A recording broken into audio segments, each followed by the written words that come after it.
Здравствуйте! Вы на канале «По следам судьбы», и это новый авторский рассказ.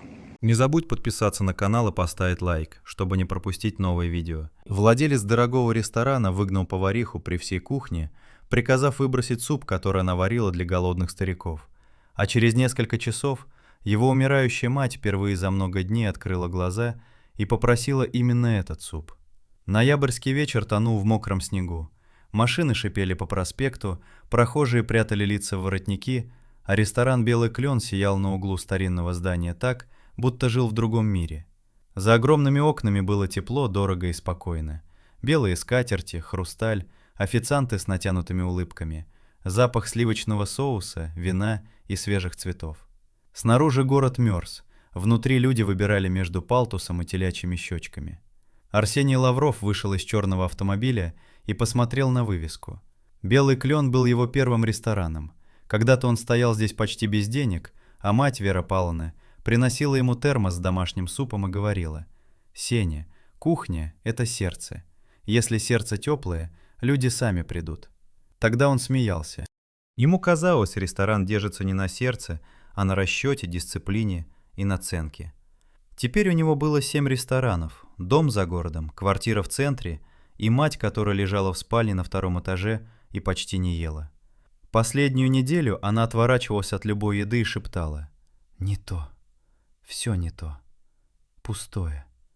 Это слово преследовало Арсения даже здесь, среди запахов дорогой кухни. В тот вечер он вошел через служебный вход без предупреждения. Едва открыл дверь, на него пахнуло жаром, паром, луком и усталостью. Из кухни донесся металлический грохот, потом резкий мужской голос: «Открывай сумку, Нина. При всех открывай. Пусть все посмотрят, что у нас за благотворительница завелась». Арсений остановился. На кухне замерли повар, официанты, посудомойщица у раковины. В центре стояла женщина в белой поварской куртке.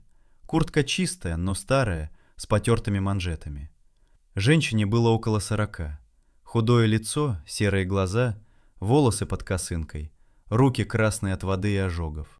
Перед ней стоял управляющий Роман Вяземский, гладкий, ухоженный, с лицом человека, который особенно любит унижать тех, кто не может ответить.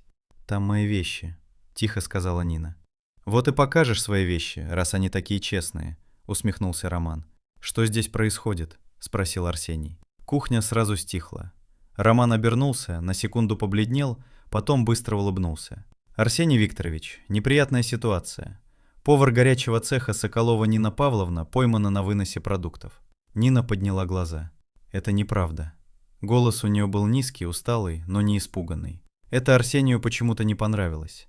Виноватые обычно суетятся, оправдываются, плачут, а она стояла ровно, будто самое страшное с ней уже случалось, и сегодняшнее унижение было просто очередным.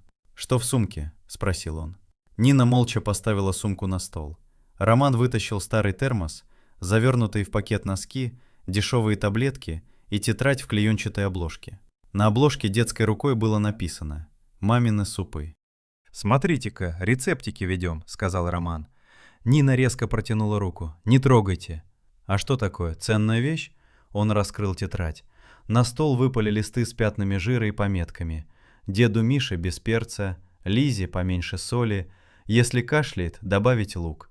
Арсений нахмурился. «Достаточно». Роман захлопнул тетрадь и указал на прозрачный пакет у стола. «Главное вот: хлеб, овощи, курица и суп. Я поймал ее у контейнеров списания». «Это списание», — сказала Нина.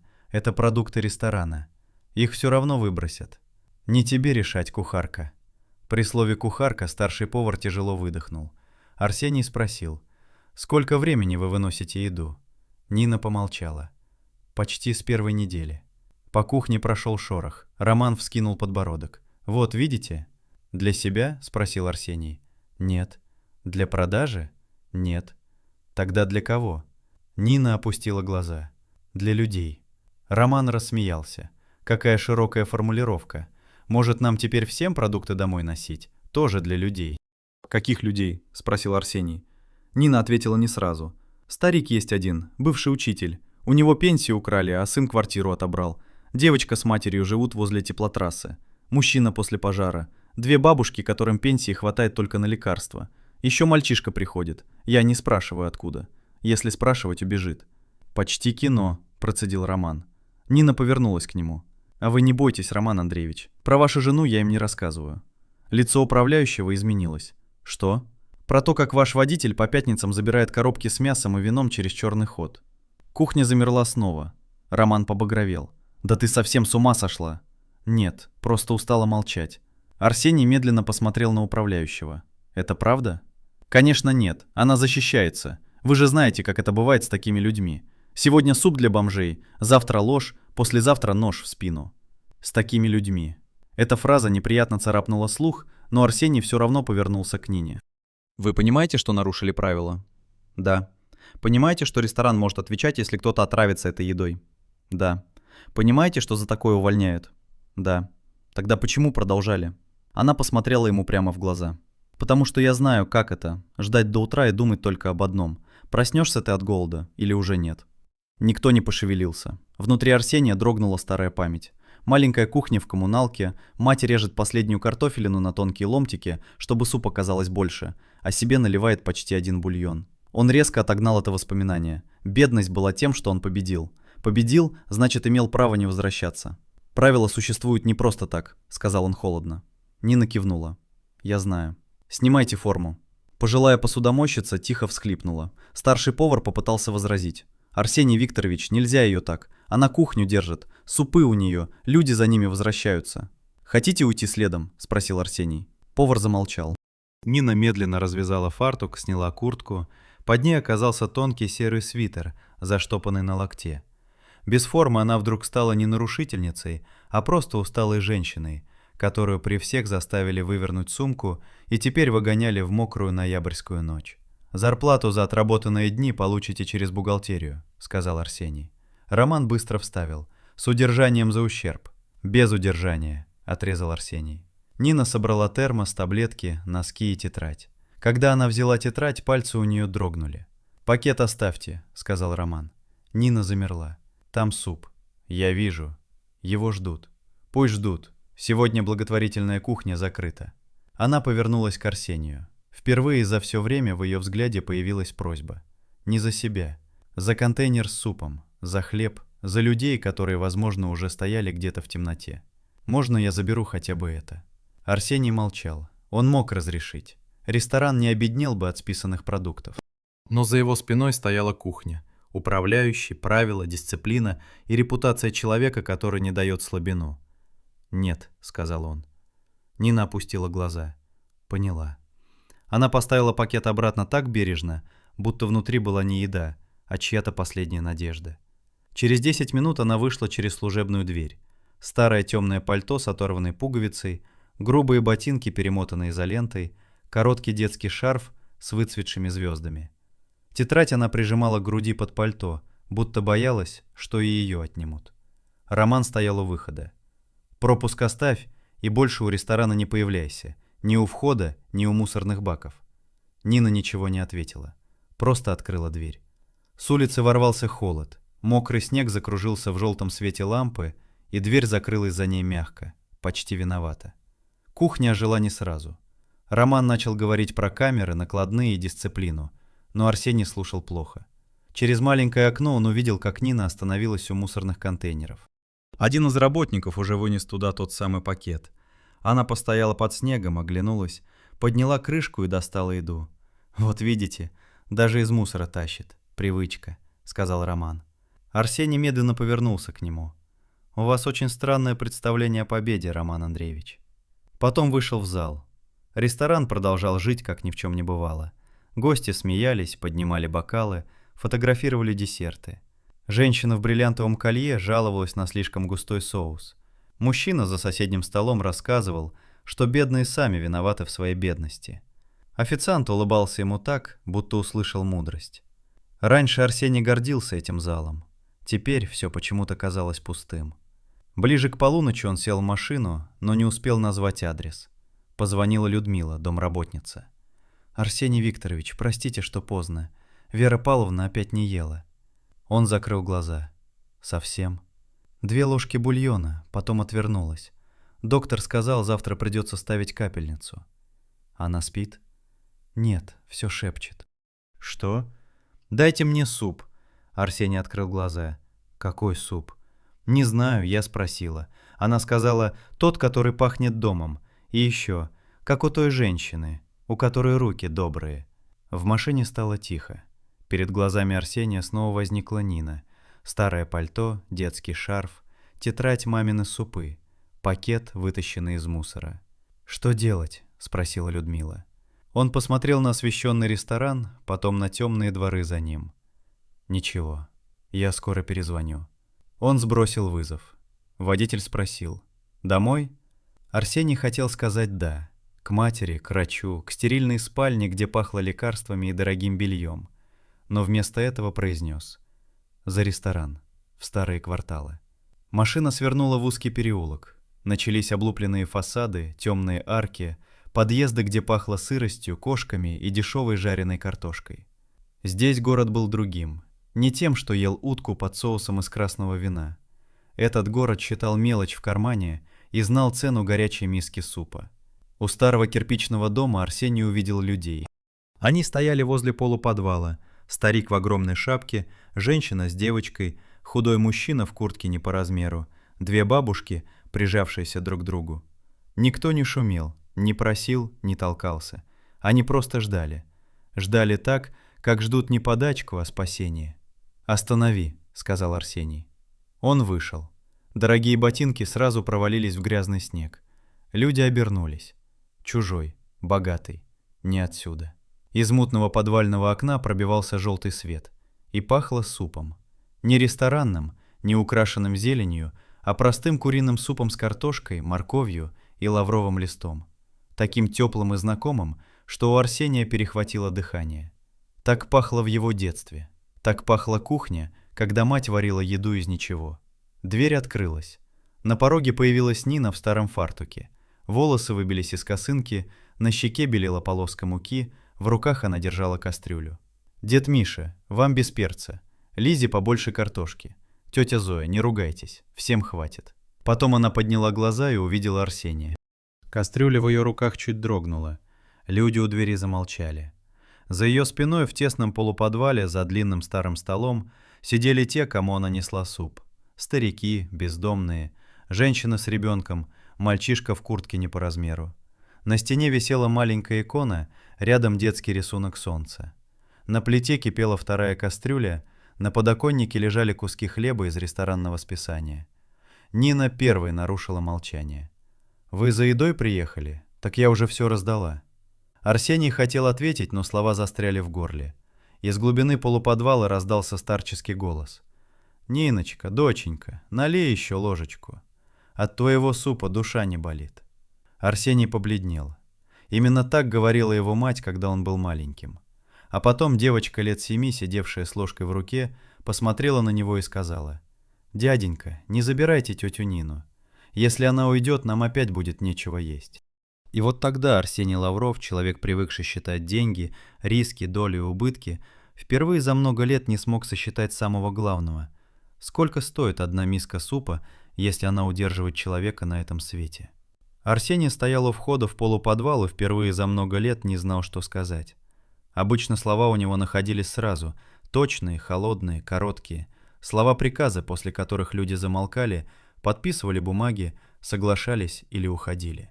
Но здесь, в грязном дворе под мокрым снегом, перед женщиной в старом фартуке и людьми с мисками в руках, все его привычные слова вдруг стали бесполезными.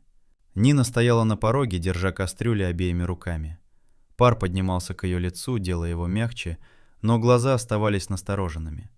Она смотрела на него не как на начальника, а как на человека, который уже однажды отнял и теперь может отнять снова. «Вы за едой приехали?» — спросила она тихо. «Я же сказала, все раздала». Старик в огромной шапке осторожно поднялся из-за стола. Руки у него дрожали, но взгляд был ясный и злой. «Ниночку не тронь, начальник. Она не ворует, она людей кормит». «Миша, сядьте, вам нельзя волноваться», — устало сказала Нина. «А я не волнуюсь, я говорю. Богатые думают, если еда в помойке, она все равно ихняя, а голодный человек, значит, уже не человек». Арсений молчал. Ему хотелось сказать про санитарные нормы, ответственность, законы, ресторанный порядок, но перед ним сидела девочка лет 7 с ложкой в руке и смотрела так, будто от его ответа зависело, будет ли завтра у нее ужин. И он вдруг понял. Объяснять правила голодному ребенку – роскошь, которую могут позволить себе только сытые. «Мне нужен суп», – сказал он наконец. Нина горько усмехнулась. «Теперь нужен?» Он принял этот удар молча. «Да».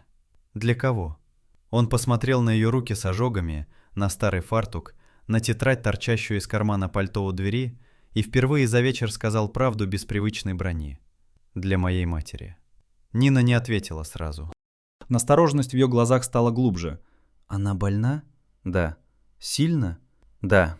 Слово вышло сухим, почти злым. Арсений сам услышал это и поморщился. Он не умел говорить о болезни матери. Любая мягкость казалась слабостью, а слабость он ненавидел с детства, потому что слишком хорошо помнил, как пахнет бессилие, дешевыми лекарствами, пустой кастрюлей и мамиными руками, красными от холодной воды. «Она почти не ест», — сказал он после паузы. «Сегодня попросила суп». «Ресторанный?» «Нет». «Тогда почему вы решили, что мой?» Он не сразу ответил. Она сказала «тот, который пахнет домом». И еще сказала, как у той женщины, у которой руки добрые. В полуподвале стало тихо. Нина смотрела на него так, будто пыталась вспомнить что-то далекое. Потом спросила, «Как зовут вашу мать?» «Вера Павловна». «Фамилия?» «Лаврова». Ресницы Нины едва дрогнули. «Нет», — сказала она почти беззвучно. «Что нет?» «Ничего». Она повернулась к столу, взяла чистую банку и начала наливать суп.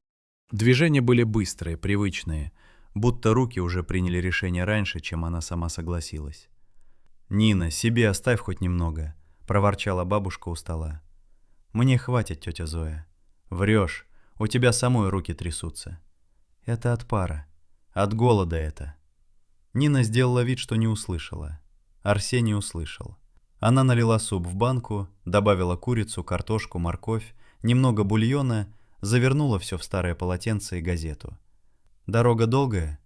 «Минут 20. Доедет горячим. Только не кипятите. Подогрейте на медленном огне. Соль не добавляйте. Если она давно не ела, ей нельзя резкая. И не заставляйте. Пусть сначала понюхает, потом половину ложки, не полную». Она посмотрела на него с недоверием. «Вы хоть когда-нибудь кормили больного человека с ложки?» Арсений хотел резко ответить, что это не ее дело, но вспомнил, как вчера стоял у кровати матери, держал чашку с бульоном и злился, что она отворачивается. Не уговаривал, не ждал, просто передал чашку сиделке и вышел. «Нет», — сказал он. Нина коротко кивнула. «Тогда слушайте, садитесь не над ней, а рядом, не торопите, не говорите «надо». Больные ненавидят это слово. Они и так знают, что все надо. Дышать надо, есть надо, жить надо. Только сил нет». Эти слова ударили сильнее, чем любые обвинения. «Откуда вы знаете?» — спросил он. Нина закрыла крышку банки. «Знаю». Дед Миша кашлянул. У Мины мать лежачая была. 10 лет тянула. Сама девчонка была, а мать тянула. Не языком знает, руками. «Миша», — тихо сказала Нина. Старик замолчал, но поздно. Арсений посмотрел на нее иначе. 10 лет чужой боли, ложек, лекарств, простыней, ночных криков и усталости, которую нельзя выспать. А он не выдерживал рядом с матерью и часа. «Я заплачу», — сказал он, потому что деньги были самым привычным способом прикрыть неловкость. Нина сразу отступила. «Нет». «Почему?» «Потому что я не продаю это». «Вы повар». «Я была поваром у вас до сегодняшнего вечера. Теперь нет». Она посмотрела устало. Если вам так легче, положите деньги вон в коробку у двери, на хлеб, только не мне в руки. У стены стояла старая обувная коробка. На крышке детским фломастером было написано «На продукты». Внутри лежали мелкие купюры и монеты. Арсений достал кошелек и положил несколько крупных банкнот. Нина нахмурилась. «Не надо так много». «Надо». «Вы всегда решаете за всех?» «Часто». «Заметно». Он взял сверток с супом. Теплый, тяжелый, пахнущий тем самым домом, который он почти забыл. «Нина Павловна, я был неправ». Слова дались тяжело.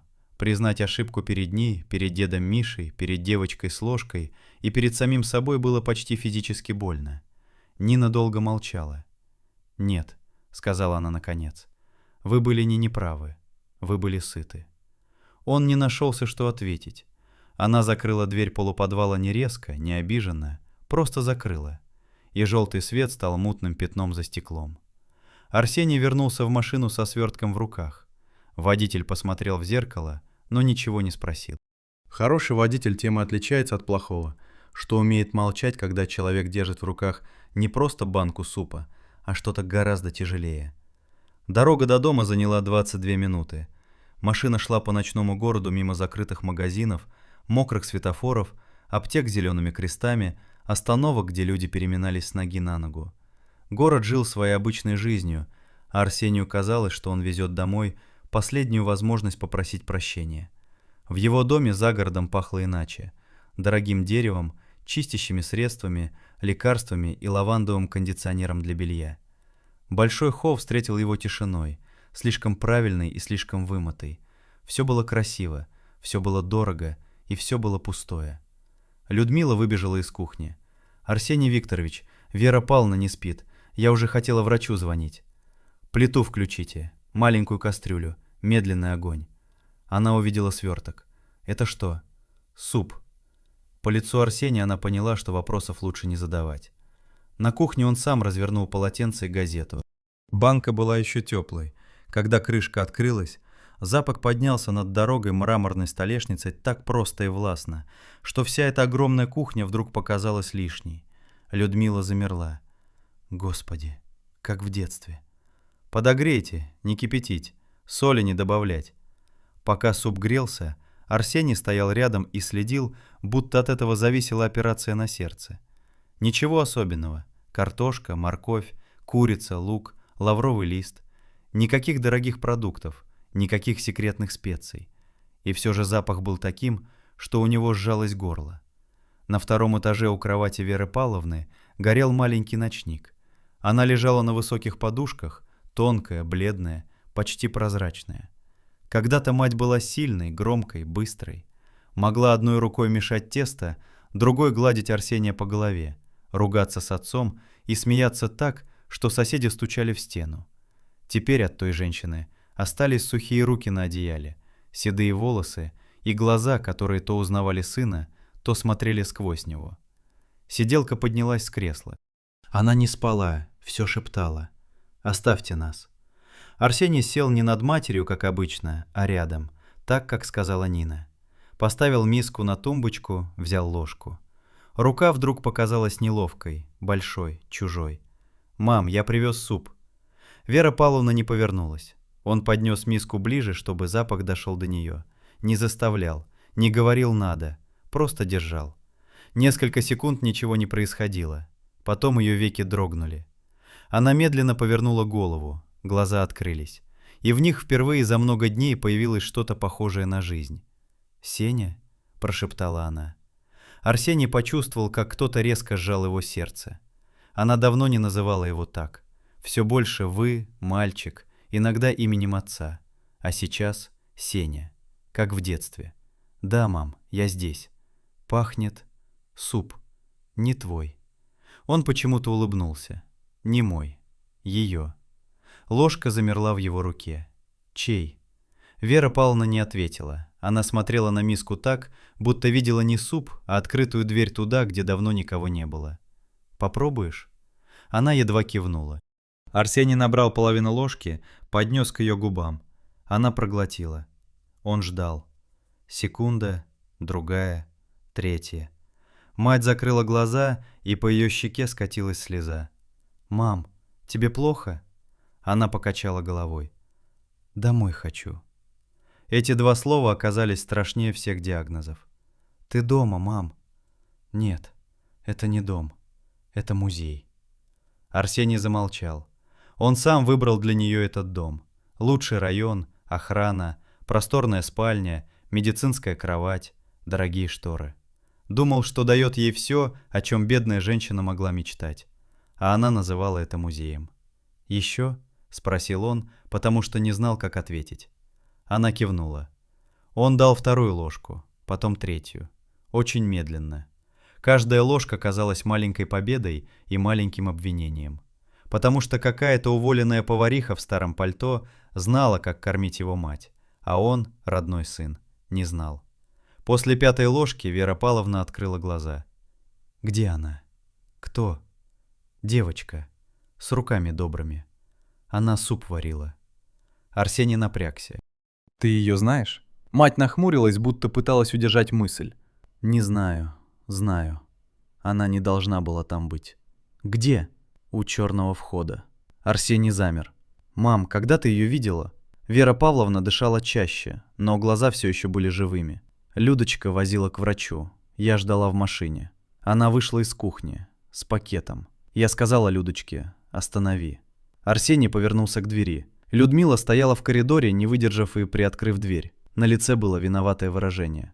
«Это было 3 недели назад», — тихо сказала она. «Вы были в командировке. Вера Павловна увидела эту женщину у ресторана. Попросила открыть окно. Та подошла, смутилась, но дала ей маленькую баночку супа. Сказала, только если врач разрешит.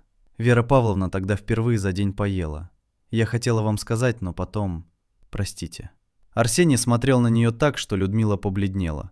«Вы 3 недели знали, что моя мать ест суп какой-то женщины с улицы, и молчали?» «Она не с улицы», — неожиданно сказала Вера Павловна. Голос был слабый, но в нем прозвучала прежняя твердость. Арсений повернулся к матери. «А кто?» «Павлушина». «Что?» «Павлушина, девочка». Вера Павловна смотрела уже не на него, а куда-то в прошлое. «Паша варила так. Когда у нас ничего не было. Приходила ночью. Приносила кости, лук, крупу. Говорила: Вера, мальчишку корми. Мужики гордостью сыты бывают, а дети нет. Хорошая была Паша. Гордая. Бедовая». Арсений слушал, не двигаясь. Он смутно помнил это имя. Паша. Какая-то женщина из детства. Большие руки, громкий смех, запах лука и теста. Она приходила, когда отец терял работу, а мать делала вид, что все нормально. Маленький Арсений не знал, откуда на столе вдруг появлялся суп. Он думал, мама волшебница. «Это Нина, дочь той Павлы?» — медленно спросил он. Вера Павловна не ответила, она устала, но губы ее дрогнули. Глаза ее и суп ее, только худенькая. Паша крепче была. Арсений почувствовал холод в спине. Нина была не просто поварихой, которую он уволил. Не просто женщиной, которая кормила бедных из ресторанного списания. Она могла быть дочерью той, кто когда-то кормил его самого. «Еще», — прошептала Вера Павловна. Он взял ложку, она съела почти половину миски. Для здорового человека ничего, для нее чудо. Людмила стояла в дверях и молча плакала. Когда Вера Павловна наконец отвернулась от ложки, она не сказала не то. Она сказала: «Завтра позови ее». «Кого?» Но он уже знал. «Нину». «Мам, позови. Я должна отдать». «Что отдать?» Вера Павловна слабо указала на старый комод у окна. Этот комод совсем не подходил к дорогой спальне. Потемневшее дерево, потертые ручки, царапина на крышке. Дизайнер хотел его выбросить, но мать тогда устроила такой скандал, что Арсений уступил. «Там конверт. Для Паши». Не успела. Арсений открыл верхний ящик. Внутри лежали старые платки, коробка с пуговицами, фотографии, письма, сухой букетик лаванды. «Какой конверт?» «Синий». Он перебрал бумаги и нашел старый синий конверт, перевязанный ниткой. Бумага пожелтела по краям. На лицевой стороне маминым почерком было написано: «Павле Соколовой, если когда-нибудь найду». Соколовой. Нина Соколова. Арсений медленно повернулся к матери, но Вера Павловна уже спала. Впервые за много дней спокойно. Дыхание стало ровнее, на губах осталось слабое облегчение. Он вышел из спальни и спустился вниз. В доме было тихо. На плите стояла кастрюля с остатками супа. Арсений снял крышку, взял чистую ложку и попробовал. Простой куриный суп. Картошка, морковь, лук, лавровый лист. Ничего особенного. И вдруг он снова стал маленьким. Сидел за старым столом, болтал ногами, ждал тарелку. За окном была зима. Отец смеялся, а женщина по имени Паша говорила: «Ешь, Сеня, мужик голодным добрым не вырастет». Арсений резко поставил ложку. На столе лежал синий конверт. Он не имел права открывать его. Он был адресован Павле Соколовой. Но Павлы, возможно, давно не было, а Нина, возможно, была ее дочерью. Он достал телефон и набрал Романа. Управляющий ответил сонно, но быстро стал бодрым, поняв, кто звонит. «Арсений Викторович? Завтра утром поднимите все камеры за последние 2 месяца». «Конечно. По Нине?» «По себе тоже». На том конце повисла пауза. «Не понял». «Поймете, зарплату Соколовой выплатить полностью сегодня же, без удержаний. Премию тоже». «Но она уволена». «Я помню. Арсений Викторович, вы же сами...» «Роман Андреевич, если завтра я узнаю, что вы действительно выносили продукты через водителя жены, вы будете мечтать, чтобы увольнение было вашей самой большой проблемой». Роман молчал. «И найдите мне адрес Нины Соколовой. У нас в документах общежитие, но она там, кажется, не живет. Найдите». «Сейчас?» «Сейчас». Арсений сбросил вызов и долго смотрел на синий конверт. Павла Соколова. «Если когда-нибудь найду». Он не знал, что внутри. Благодарность, долг, извинения, тайна, деньги, письмо. Но впервые за много лет ему стало страшно не от потери контроля, а от мысли, что он всю жизнь мог быть должен людям, которых считал ниже себя. Через 40 минут Роман перезвонил. Голос был глухой. Нашел. Не адрес, а... Она не в общежитии. Соседка сказала, Нина живет при старой столовой в промзоне. Там раньше детский сад был. Адрес скинул. Хорошо. Арсений Викторович, может, не надо туда ночью? Район плохой. Арсений посмотрел на кастрюлю с супом, на синий конверт, на лестницу к комнате матери. Я сегодня уже был в плохом районе, Роман Андреевич. Самым плохим местом оказалась моя кухня. Он отключился. На экране высветился адрес. Старая столовая, промзона, улица Котельная, дом 8. Арсений накинул пальто и взял конверт. Уже у двери он остановился. Сверху, из спальни матери, донесся слабый голос. Она, наверное, говорила во сне. «Паша, не уходи. Сеню покорми». Арсений закрыл глаза. Потом вышел в ночь. Снег все еще падал. Только теперь ему казалось, что город не просто засыпает, а прячет следы. Чужой доброты, чужого голода, чужого долга. И где-то в промзоне, среди старых стен и холодных труб, жила женщина, которую он сегодня назвал воровкой. Женщина, чья мать, возможно, когда-то спасла его от голода. Женщина, которой его собственная мать много лет назад написала письмо и так и не успела отдать. Старая столовая в промзоне выглядела так, будто ее забыли не люди, а само время. Машина свернула с освещенной улицы к ржавым заборам, темным складам и кирпичным корпусам с выбитыми окнами. Фонари горели редко, желтым больным светом, больше подчеркивая темноту, чем разгоняя ее. Арсений вышел у низкого здания с перекошенной вывеской.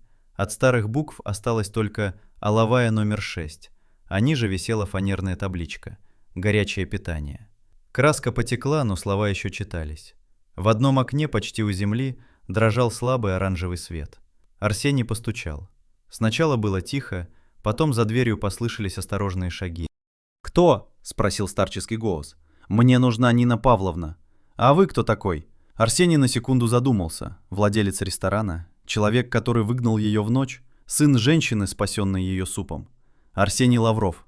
За дверью стало тихо, потом щелкнул замок, и в щели показалось морщинистое лицо тети Зои. Она оглядела его с головы до ног и сказала: «Опять вы? А ей с вами говорить не о чем». «Моя мать сегодня ела ее суп», — тихо сказал он. Старуха перестала закрывать дверь. «Ела?» «Да, почти половину миски». Лицо тети Зои смягчилось. «Ну, слава богу. Заходите. Только ноги оботрите. У нас хоть и бедно, а грязь в дом тащить не надо». Внутри пахло сыростью, старым бетоном, печным дымом, луком и хлебом. Когда-то здесь кормили рабочих завода. Об этом говорили длинные столы, железные стулья, раздаточное окно и потрескавшаяся мозаика на стене. Женщина в белом халате держала каравай, а вокруг улыбались дети и рабочие. Теперь улыбки на мозаике были сбиты временем. Электричества почти не было, и на столах горели свечи в банках. У плиты стояла Нина, в старом свитере, в фартуке из бывшей скатерти, с выбившимися из косынки волосами. Она резала морковь быстро и ровно, не поднимая головы. «Тетя Зоя, я же просила никого не пускать». «Это к тебе». Нина подняла глаза. Увидев Арсения, не удивилась, только устало сказала: Если приехали сказать спасибо, сказали. Если вернуть суп, поздно. Если снова уволить, я уже уволена. Я привез письмо. Нож остановился. Какое письмо? Арсений достал синий конверт. Оно было у моей матери, адресовано Павле Соколовой. Нина медленно положила нож на стол. Павле? Вы ее знали? Вопрос был глупым, и он понял это сразу. Нина вытерла руки о фартук. Это моя мать.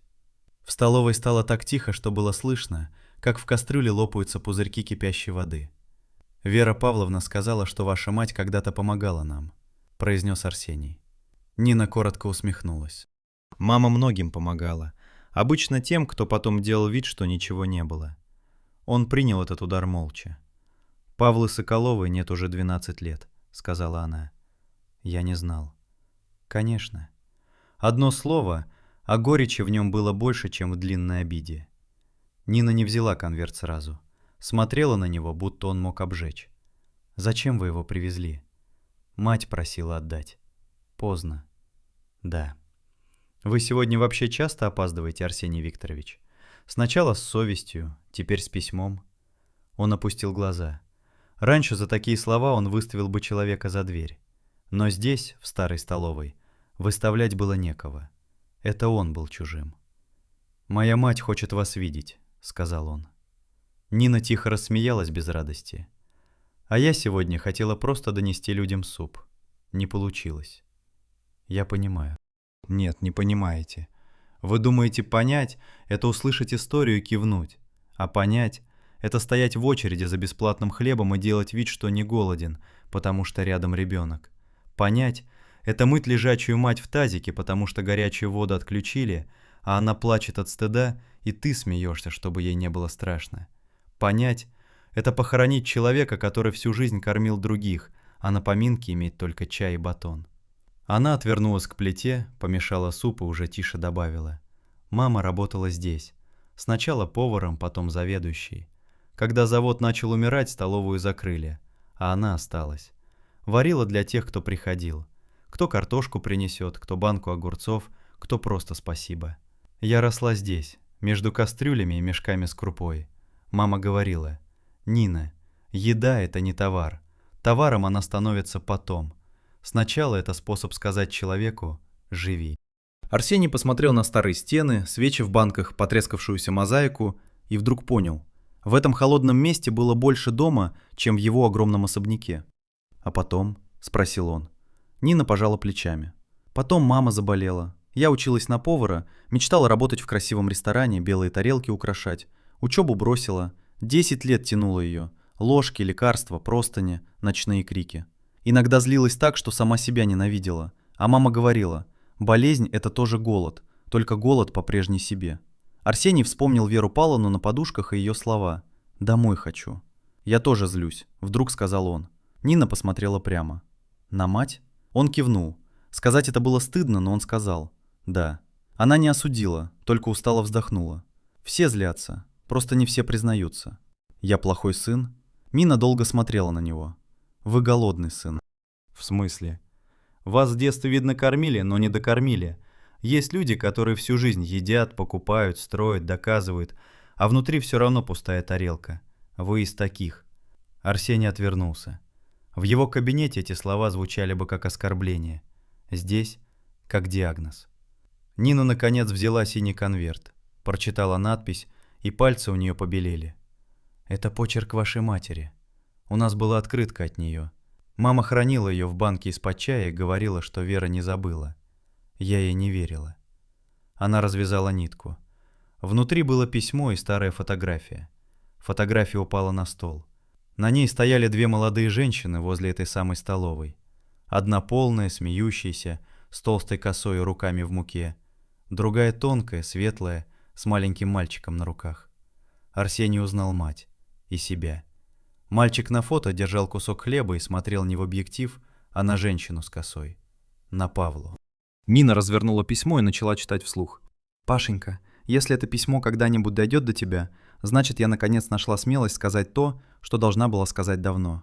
Ты спасла нас тогда, не один раз, Не супом даже, хотя Сеня, наверное, жив благодаря твоим кастрюлям. Ты спасла меня от стыда. Приходила не как благодетельница, а как подруга. Смеялась, ругалась, делала вид, что тебе просто некуда девать лишний хлеб. А я верила, потому что иначе не смогла бы принять. Нина остановилась. Тетя Зоя у двери вытерла глаза краем платка. Арсений смотрел на фото и чувствовал, как рушится что-то важное внутри. Вся его гордость, все рестораны, весь успех вдруг оказались построены не только на его силе. В основании лежала чужая тарелка супа, чужой хлеб, чужие добрые руки. Нина продолжила. «Я обещала вернуть долг, когда встанем на ноги. Но потом мы уехали, потом умер Лёша, потом началась новая жизнь, а я все откладывала. Сначала было стыдно, что не могу вернуть, потом стало стыдно, что уже могу, но не знаю, как найти. Если у тебя есть дочь, пусть знает, в нашем доме всегда будет место для ваших людей. Это не милость, это долг. И если Сеня когда-нибудь забудет, откуда вышел, покажи ему это письмо. Пусть вспомнит, что голодного мальчика кормили не деньги, а добрые руки». Нина замолчала. В столовой было слышно только, как горит газ. «Там еще есть», — сказала она и перевернула лист. «Я вложила сюда данные нотариуса по старому помещению столовой, которое ты когда-то мечтала выкупить. Тогда я не смогла помочь. Потом смогла, но тебя уже не нашла. Все расходы оплачены. Если письмо дойдет до тебя или до твоей дочери, пусть она заберет то, что должно было стать вашим. Прости меня за позднюю благодарность. Поздняя благодарность иногда похожа на предательство. Вера». Нина медленно опустила письмо. «Какие документы?» Арсений посмотрел на последнюю строку. Там были фамилия нотариуса, адрес и приписка. Все расходы оплачены. «Я завтра найду его», — сказал он. «Нет». «Почему?» «Потому что я не хочу, чтобы вы снова все решили за меня». Он кивнул. «Хорошо, вы найдете. Я помогу, если попросите». Нина смотрела на него, будто проверяла, ловушка это или нет. «Вы умеете ждать, Арсений Викторович?» «Плохо». «Учитесь». В этот момент снаружи резко хлопнула дверь. Послышались мужские голоса. Тетя Зоя напряглась. Опять они. Нина быстро спрятала письмо в карман фартука. «Вам пора». Но дверь уже открылась. Внутрь вошли двое мужчин в темных куртках. Один высокий, бритый, с тяжелым лицом. Второй молодой, с телефоном в руке. От них пахло мокрой кожей и дешевыми сигаретами. «О, не спите, благотворители», — сказал бритый. Нина вышла вперед. «Мы же договорились до пятницы». «Договаривались с тем, кто деньги платит, а ты не платишь». «Я сказала, будут деньги». «Свет тебе уже отрезали, газ баллонный. Дальше что? Костер посреди зала разведешь?» Арсений поднялся. Бритый заметил его и прищурился. «А это кто?» «Никто», — быстро сказала Нина. «Для никто пальто больно хорошее. Спонсор?» «Нет у нас спонсоров». Мужчина усмехнулся. «Значит, будет. Завтра до 6 вечера долг. Аренда, электричество, охрана, пеня. Не будет денег, замок поменяем. Людей своих выведешь сама или мы выведем. И еще. Покупатель на помещение появился. Серьезный. Так что мне даже выгоднее, чтобы ты не платила». Арсений холодно спросил. «Сколько?» Нина резко повернулась. «Не вмешивайтесь». Бритый улыбнулся и назвал сумму. Для Арсения это было меньше, чем счет за ужин в его ресторане. Для Нины — стена. «Я заплачу», — сказал он. «Нет!» — почти выкрикнула она. Все посмотрели на нее. Нина стояла бледная, с горящими глазами. «Вы не купите это место за одну ночь. Не купите меня. Не купите право потом говорить, что спасли». Бритый расхохотался. «Гордая какая. Ну гордись дальше. Завтра в 6 придем». Мужчины ушли, хлопнув дверью. Тетя Зоя опустилась на стул. «Господи, куда же мы Лизу денем?» Нина сжала пальцы. «Никуда. Завтра что-нибудь придумаю». «Что ты придумаешь? У тебя работы нет, света нет, денег нет, сил нет». «Значит, найду». Арсений смотрел на нее и понял. Она не умеет просить. Даже когда тонет, будет отталкивать руку, если почувствует в ней власть. «Нина, я не буду покупать ни это место, ни вас. Завтра вы идете к нотариусу. Если письмо правдиво, эта столовая давно должна принадлежать вашей семье. А долг? Долг подождет. Они не будут ждать». Арсений впервые за вечер холодно улыбнулся. «Будут. Иногда полезно, когда у человека есть деньги и плохой характер». Нина долго смотрела на него. «Вы невозможный. Часто слышу. Я не просила вас воевать за меня. Знаю. Тогда зачем?» Он посмотрел на фотографию. Мать, Павла, маленький он с куском хлеба. Потому что, кажется, за меня уже однажды воевали. Просто я был слишком маленький, чтобы это запомнить. Нина ничего не ответила. За окнами падал снег, в старой столовой тихо кипел суп, свеча в банке догорала, бросая на стены дрожащие тени. Где-то в городе его мать спала после первой нормальной еды за много дней. Где-то в ресторане Роман Вяземский, возможно, уже стирал записи камер.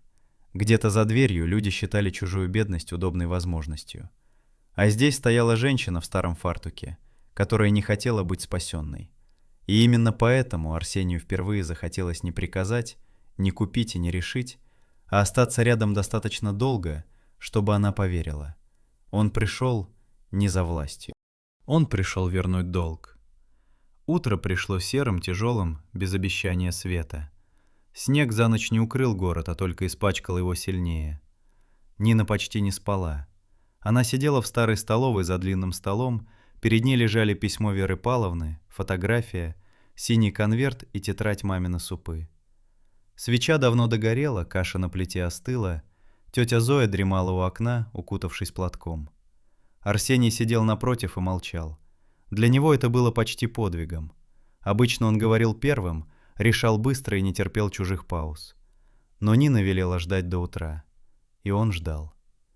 В 9 они уже стояли у нотариальной конторы. Нина была в старом пальто с тетрадью под мышкой. Арсений в дорогом черном, рядом с ней слишком заметный, слишком чужой. Нотариус, сухая женщина с внимательными глазами, долго изучала письмо, архивные данные, фотографию, потом сняла очки. Павла Соколова действительно числится в документах. На ее имя много лет назад было оформлено право выкупа помещения бывшей заводской столовой.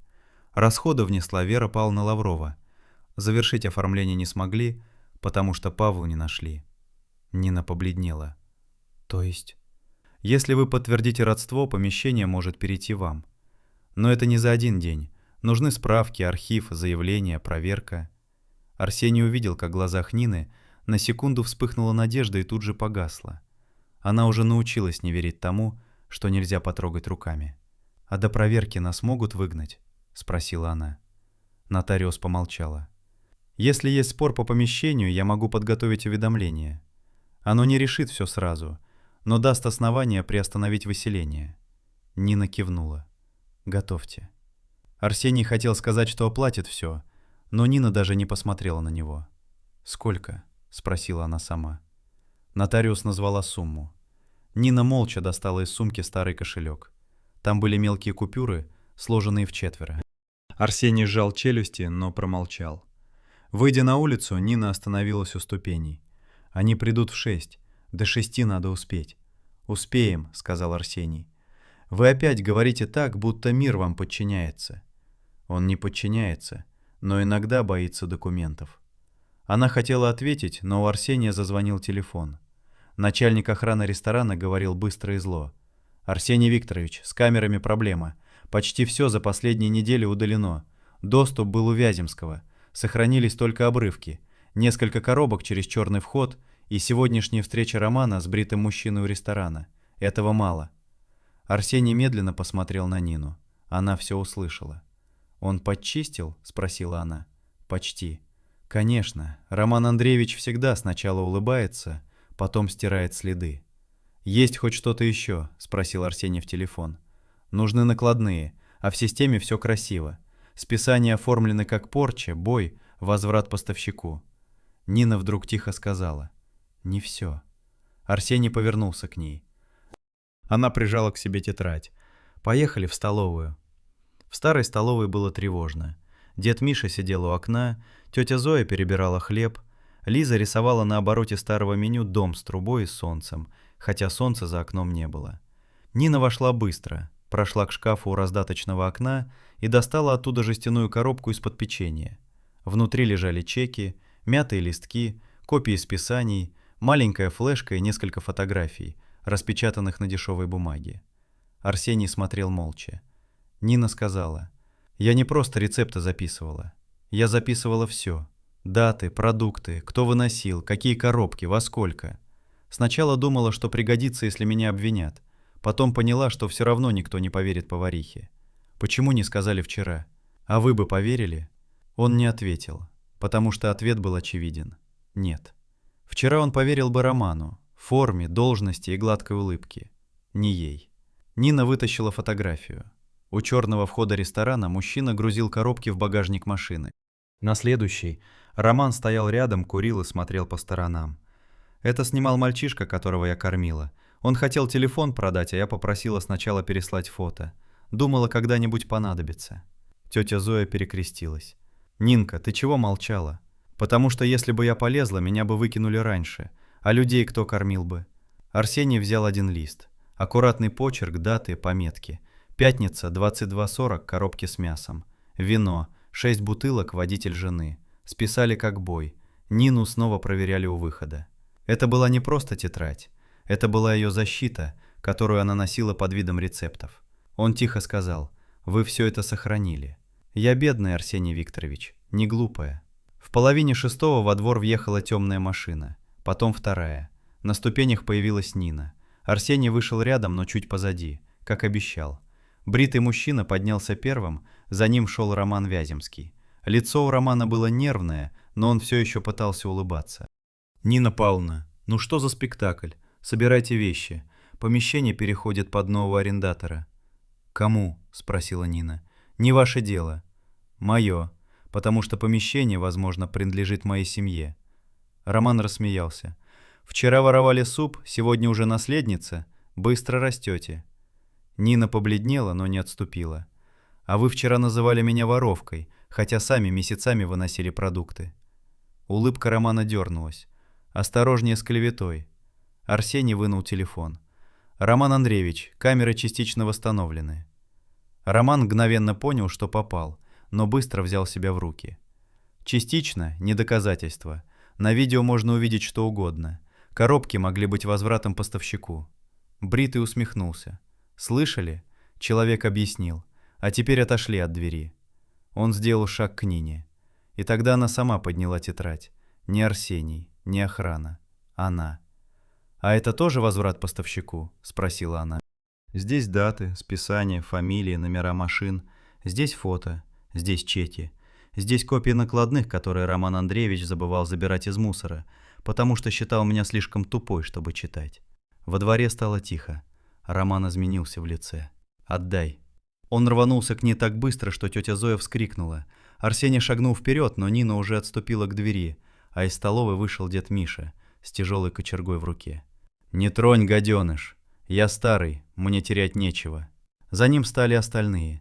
Женщина с Лизой, худой мужчина после пожара, 2 бабушки. Люди, которых вчера можно было не заметить, вдруг стали стеной. Не сильной, не страшной, но настоящей. Роман остановился. В этот момент во двор въехала машина охраны Арсения, а следом полицейская. Бритый выругался. Роман быстро повернулся к Арсению. «Вы с ума сошли? Из-за какой-то кухарки рушить своего человека?» Арсений посмотрел на Нину, на тетрадь в ее руках, на стариков у двери, на Лизин рисунок, приколотый изнутри к стеклу. Своим вы перестали быть, когда решили, что голодных можно выкинуть вместе со списанием. Полиция сначала не торопилась верить. Роман говорил уверенно, показывал какие-то договоры, Бритый называл Нину должницей, Арсения человеком, вмешавшимся не в свое дело. И тогда Нина вышла вперед. Голос у нее дрожал, но она не сбилась ни разу. Она назвала даты, показала фотографии, передала копии, объяснила, как списывались продукты, как ее проверяли у выхода именно в те дни, когда Роман сам выносил коробки, как долг по столовой вырос после того, как она отказалась освободить помещение. Это был ее бой, не его. Арсений стоял рядом и впервые не мешал. Только смотрел, как женщина в старом пальто, которую вчера заставили вывернуть сумку, сегодня сама выкладывает правду на стол перед теми, кто привык давить чужую бедность. Когда Романа попросили проехать для объяснений, он обернулся к Нине. «Ты пожалеешь». Она посмотрела ему прямо в глаза. «Я уже жалела, когда молчала». Он не нашел, что ответить. Машины уехали не сразу. Остались заявления, документы, протоколы, угрозы, обещания вернуться. Это не было красивой победы, после которой все хлопают. Это была грязная, нервная передышка. Но замок на двери не поменяли. Лизу не вывели на снег. Тетя Зоя не собирала в узелок хлеб. Дед Миша опустил кочергу и сел на ступеньку так, будто у него вдруг кончили все силы. Нина стояла прямо, но Арсений заметил. Пальцы у нее дрожали. Он не тронул ее, просто встал рядом, чтобы она знала. Если сила кончится, падать будет некуда. Тетя Зоя первой нарушила тишину. «Нин, там Вера Павловна звонила. Людмила телефон дала. Просит тебя». Нина резко повернулась. Арсений тоже поднял голову. В столовой на старом столе лежал телефон на громкой связи.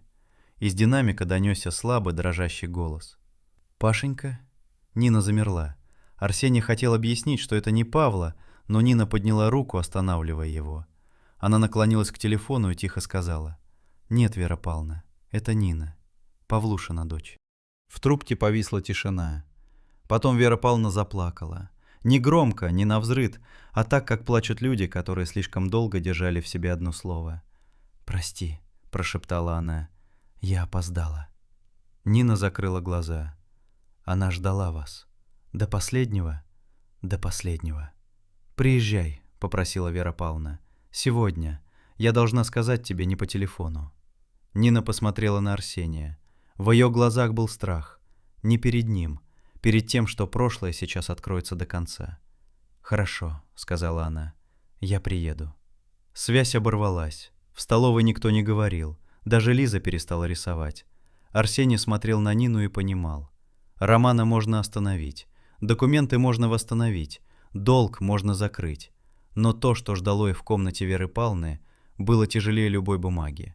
Старые долги не всегда измеряются деньгами.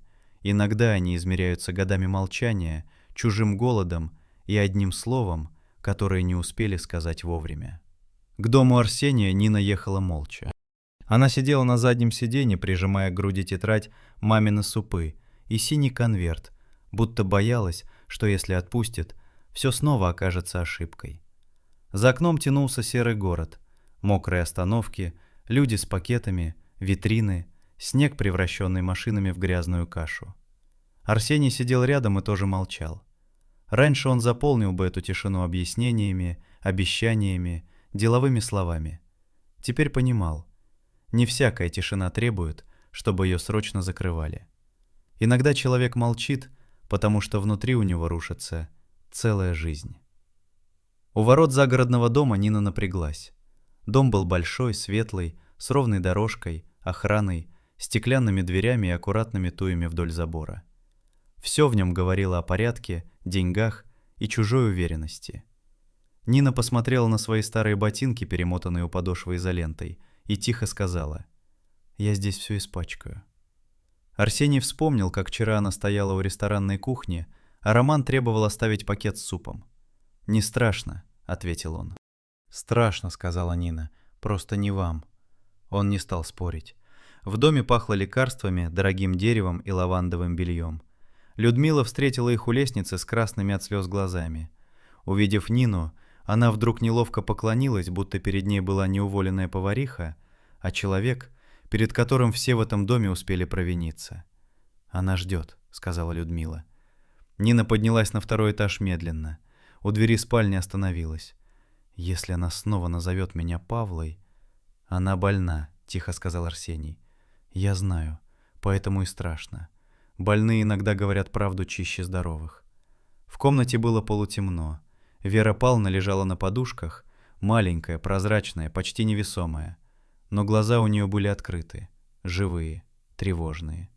Когда Нина вошла, старушка попыталась поднять руку. «Паша?»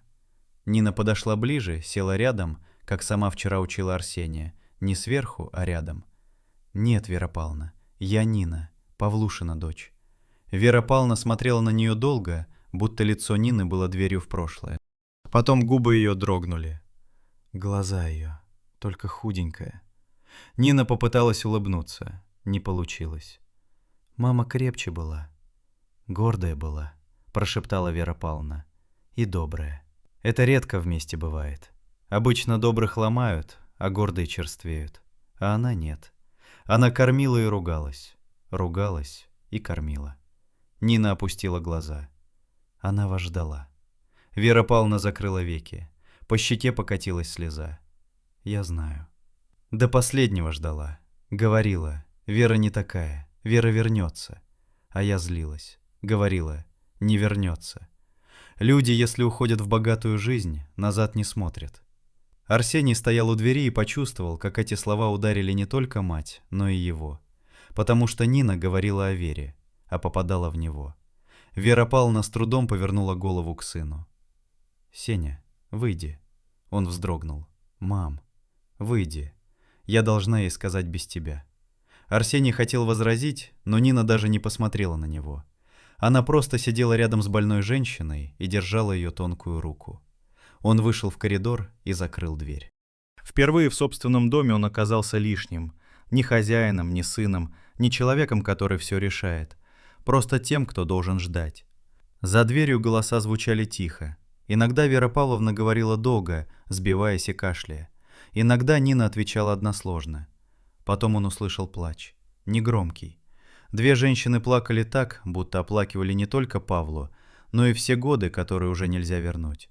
Арсений стоял у стены и смотрел на свои руки. Чистые, ухоженные, с дорогими часами на запястье. Эти руки подписывали договоры, увольнения, приказы, чеки. Но они почти не держали мать, почти не кормили, почти не просили прощения. Через 40 минут дверь открылась. Нина вышла бледная, но спокойная. В руках у нее был тот самый синий конверт и маленькая старая фотография Павлы. «Она зовет вас», — сказала она. Арсений вошел. Вера Павловна выглядела уставшей, но на лице ее было странное облегчение, будто она наконец сняла с груди камень, который носила столько лет. «Сеня», — прошептала она. Он сел рядом. «Я здесь. Не обижай ее. Не буду. Не как обещание богатого, как долг голодного мальчика». Арсений сглотнул. Как долг голодного мальчика.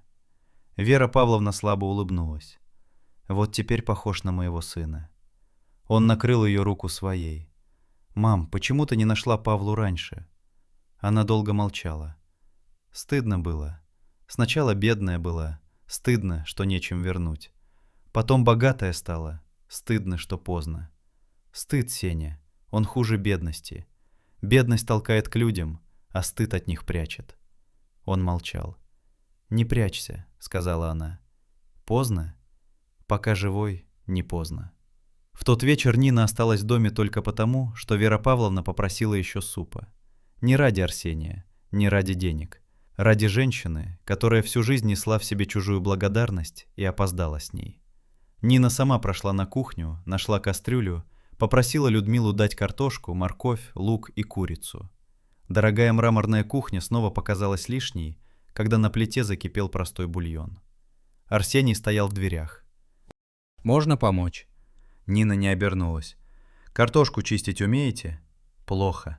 Значит, учитесь». Он снял пальто, закатал рукава и впервые за много лет сел чистить картошку не потому, что так надо, а потому что хотел быть рядом. Получалось плохо. Кожура срезалась слишком толсто. Нина молча забрала у него нож, показала как надо, потом вернула. Людмила отвернулась к окну и тихо улыбнулась. Через час Вера Павловна съела почти всю маленькую миску. Нина кормила ее сама, спокойно, терпеливо, не торопя. Арсений сидел рядом и смотрел. Мать ела и иногда закрывала глаза, будто каждая ложка возвращала ей не силы, а кусочек старой жизни. «Вот теперь дома», — прошептала она перед сном. Нина замерла. Арсений тоже. Эти слова были для него важнее любого прощения. На следующий день нотариус подтвердил. Документы на столовую можно восстановить. Не сразу, не без проверки, но можно. Роман Вяземский уже не вышел на работу. После разговора с полицией и проверки камер выяснилось больше, чем ожидал даже Арсений. Списания, фиктивные поставщики, связь с перекупщиками помещений. Бритый мужчина оказался посредником в схеме по выдавливанию старых арендаторов из промзоны.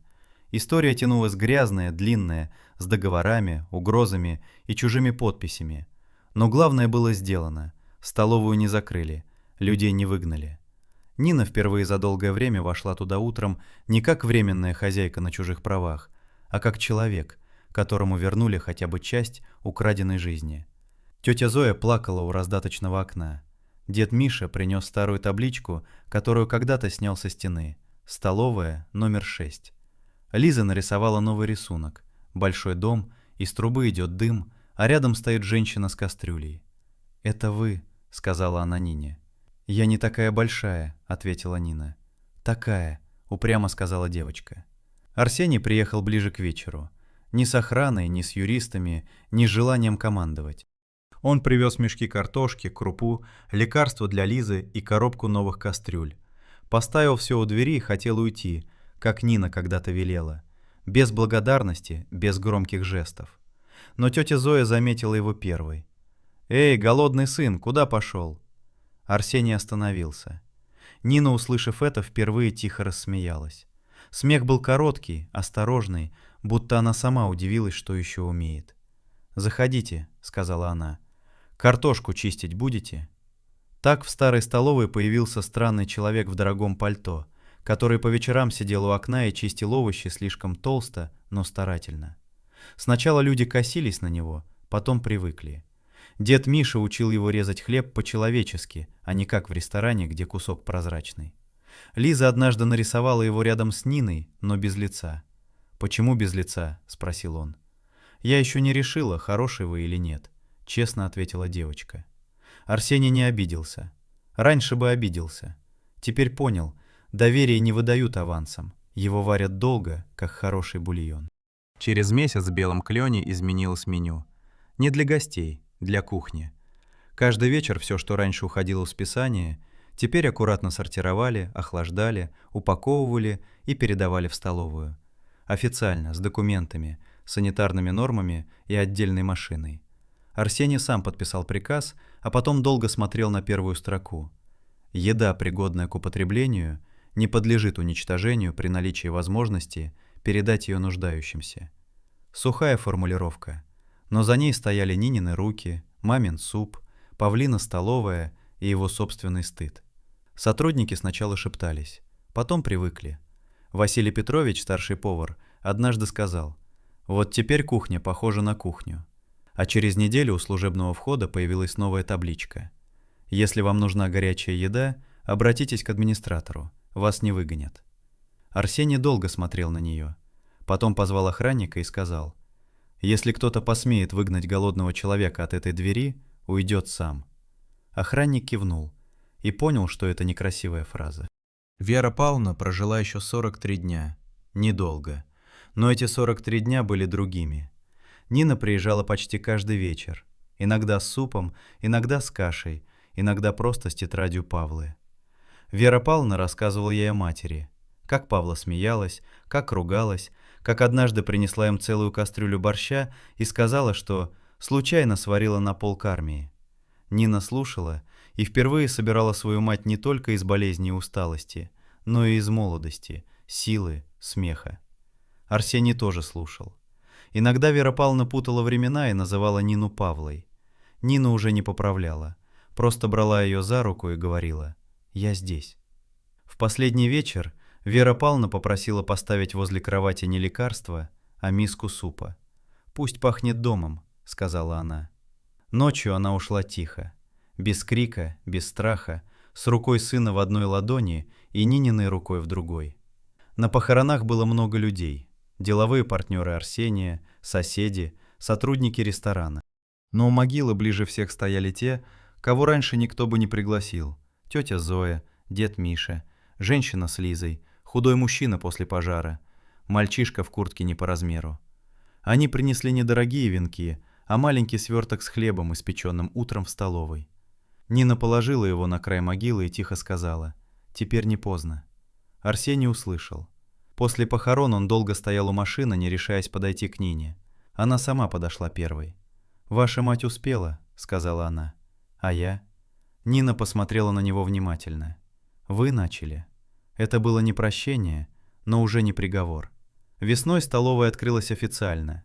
Не как благотворительная подачка, а как нормальное живое место. На вывеске написали: «Теплая столовая Павлы Соколовой».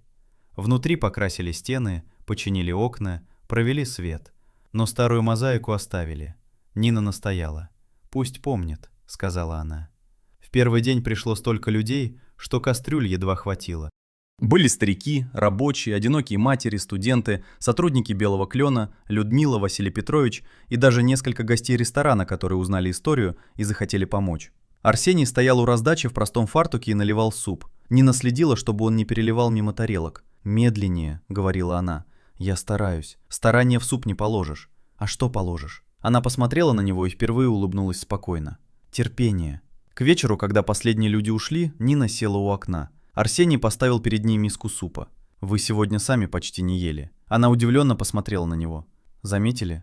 «Учусь». Она взяла ложку. За окном таял последний грязный снег. В столовой пахло хлебом, луком, чистыми полами и усталой радостью. На стене висела фотография. Павла, Вера и маленький Арсений с куском хлеба. Рядом Лиза прикрепила новый рисунок. На нем был большой дом, из трубы шел дым, а у двери стояли люди. И никто не был снаружи.